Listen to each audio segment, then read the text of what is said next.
안녕하십니까. 대구 평리초등학교 교사 김창훈입니다. 이번 시간에는 기초학력 부진 원인을 진단하기 위해 기초학력 향상 지원 사이트의 진단 결과를 활용한 학생 및 학부모의 상담 사례에 대해서 살펴보도록 하겠습니다. 이제 본격적으로 앞서 학습한 관찰 및 상담 방법에 대한 이해를 활용하여 기초학력 향상 지원 사이트의 진단 결과를 바탕으로 한 학생 및 학부모와의 상담 사례를 알아보겠습니다. 기초학력 향상 지원 사이트에는 여러 검사 도구가 있지만 이번 학습에서는 학습 역량 검사, 학습 저해 요인 검사, 학습 유형 검사 등 세 가지에 대한 상담 사례를 살펴보도록 하겠습니다. 기초학력 향상 지원 사이트의 진단 결과는 온라인 또는 결과지 출력으로 확인이 가능하나 학생 및 학부모와의 대면 또는 전화 상담으로 안내를 한다면 학생의 학습 지도 방향 설정 및 설계에 훨씬 효과적일 것입니다. 앞서 기초학력 부족 원인 진단 도구의 이해와 활용에서도 말씀드렸듯이 학습 역량 검사는 초등학교 4학년에서 6학년의 인지적 학습 역량, 즉 어휘력, 수리력, 기억력을 진단하고 확인하는 데 목적이 있습니다. 선생님께서는 수업 중 학생의 발표나 글쓰기를 통해 어휘력 부족을 관찰한 경우나 기초학력 진단 검사를 통해 나타난 수리력 부족, 또한 다양한 상담을 통해 학생의 기억력이 부족하다고 판단되는 경우 학습 역량 검사를 실시할 수 있습니다. 학습 역량 검사 결과에 대한 상담 사례를 살펴보겠습니다. 보시는 바와 같이 학습 역량에 대한 학생의 점수는 상, 중, 위험, 고위험 중 하나로 표시됩니다. 상과 중의 경우 또래와 비슷하거나 우수한 학습 역량을 지니고 있기 때문에 학생이 꾸준히 학습하고 스스로 학습을 해나갈 수 있도록 주위의 관심과 지원이 필요합니다. 위험과 고위험의 경우 또래에 비해 다소 학습 역량이 부족한 편이므로 별도의 부족한 학습 역량에 대한 보충 지도가 필요합니다.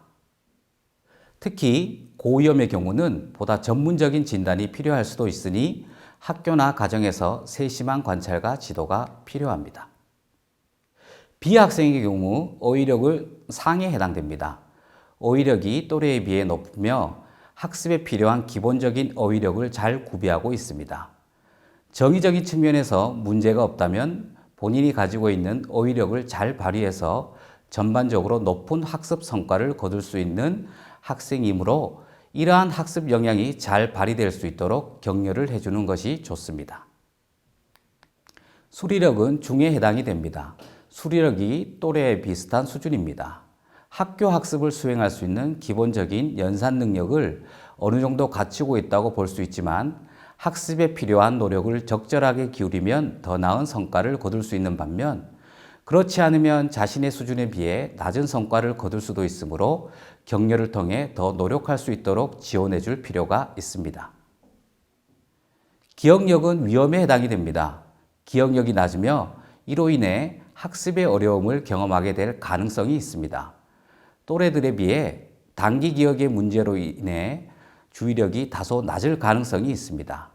단기 기억력 및 여기에 필요한 주의력을 높이기 위해 쉬운 과제부터 연습할 수 있도록 도와줄 필요가 있습니다. 이 진단 도구는 학습 역량의 취약성을 선별하는 데 목적이 있는 검사입니다. 학생의 인지 능력의 문제가 앞으로 학습의 어려움을 가져올 가능성이 있는지를 빠르고 간편하게 파악하고자 하는 검사이니 취약한 부분 개선을 위해 노력한다면 앞으로 더 발전해 나갈 것입니다. 다음으로 학습 저해 요인 검사입니다. 학습 저해 요인 검사는 인지적 영역뿐 아니라 정의적, 행동적, 환경적 영역을 진단하고 확인하는 데 목적이 있습니다. 예를 들어 공부할 때 반복하기, 요약하기 등 다양한 학습 방법을 활용하지 못하거나 학습 내용에 대해 스스로 확인하고 경험하지 못하는 경우 인지, 초인지 영역, 학습 모습을 관찰한 결과 자아 존중감이나 자신감, 학습의 부족한 경우 정의적 영역입니다. 행동적 요인에 의해 차분히 과제를 해결을 못하거나 스스로 공부 계획을 세우지 못하는 경우 또한 공부할 때 이해가 되지 않는 부분에 대해 그냥 넘어가는 경우, 행동적 영역입니다. 마지막으로 부모님, 선생님, 또래 친구를 믿고 의지하지 못하는 경우, 환경적 영역이지요. 학습 저해 요인 검사를 실시할 수 있습니다. 학습 저해 요인 검사 결과에 대한 상담 사례를 살펴보겠습니다. 보시는 바와 같이 본 검사의 결과는 4가지 대영역인 인지적 영역, 정의적 영역, 행동적 영역, 환경적 영역과 12가지 중영역으로 구성되며 매우 못함, 못함, 보통, 잘함, 매우 잘함으로 구분이 됩니다. B학생의 경우 인지 영역의 인지 전략 부분이 하에 해당이 됩니다. 공부할 때 소리내어 외우기, 반복하기, 요약하기, 내 방식대로 정리하기, 그림이나 표 사용하기 등과 같이 다양한 방법을 사용하여 공부하는 것이 필요합니다. 이러한 방법들을 먼저 배우고 익힌 후에 활용하여 공부하는 것이 필요합니다. 정의적 영역의 중영역 부분은 모두 상에 해당이 되어 공부의 의욕과 자신감을 가지고 공부하면 좋은 결과를 얻을 수 있을 것입니다. 행동적 영역 중 학습관리, 학습 이해 확인 부분이 하에 해당이 됩니다. 스스로 공부 계획을 세우기 어려워하고 일을 순서에 따라 하기 어려워합니다. 공부에 집중할 수 있도록 책상 주변과 공부방 정리를 하는 것이 필요합니다. 공부 계획을 세워 순서에 따라 공부하고 주변 정리 정돈을 잘 하도록 노력해야겠습니다. 또한 공부할 때 이해가 안 되는 부분이 있어도 주위의 도움을 구하지 않고 그냥 넘어가는 습관을 가지고 있습니다. 공부 중에 잘 모르는 부분이 있으면 친구나 선생님에게 도움을 구해 반드시 이해하고 넘어가야 합니다.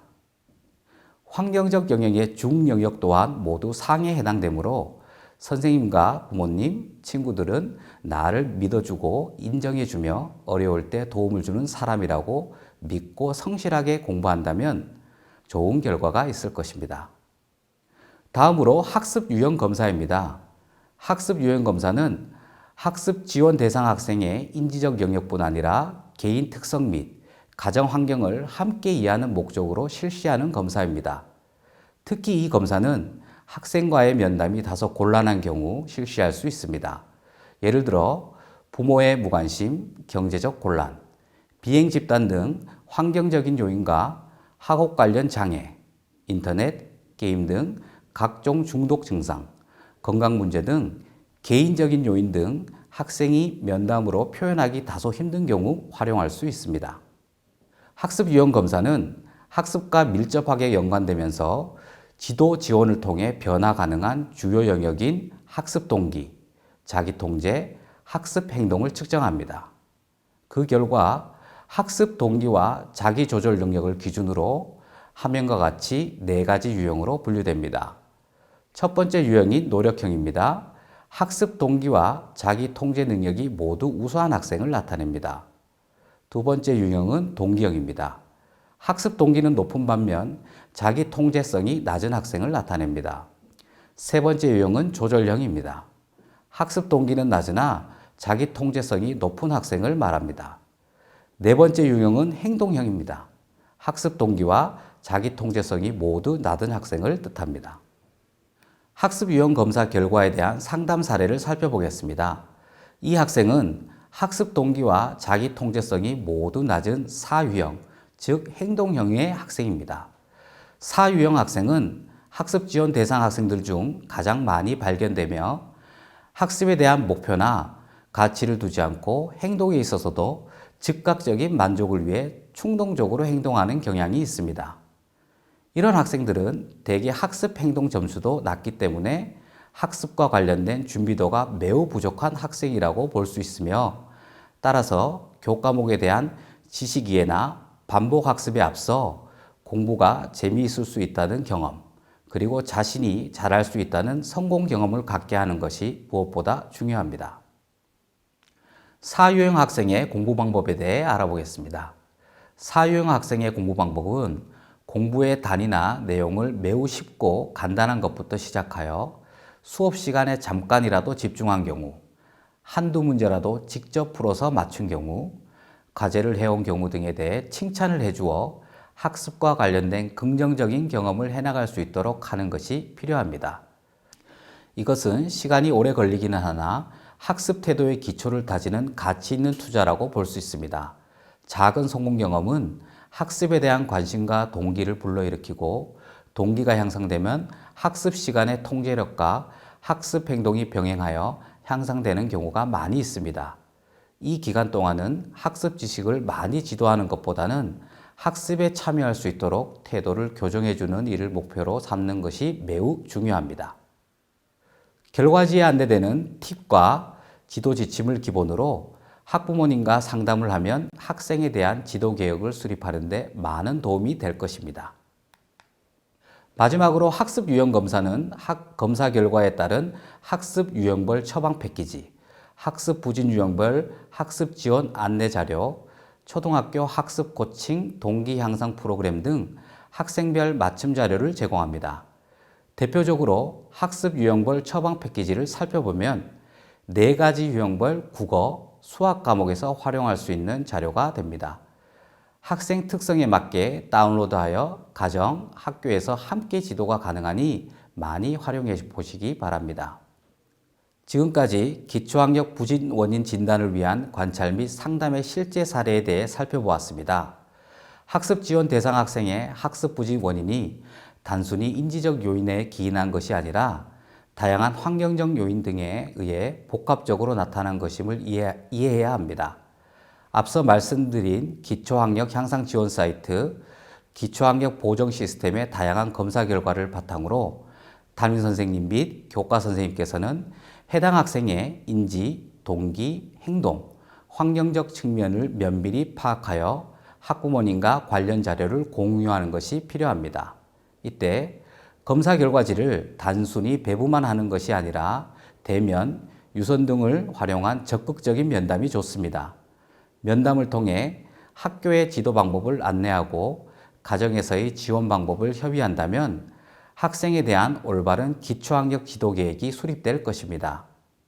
네, 이상으로 기초학력 부족 원인 진단을 위한 상담 사례에 대한 학습을 마치겠습니다. 수고하셨습니다.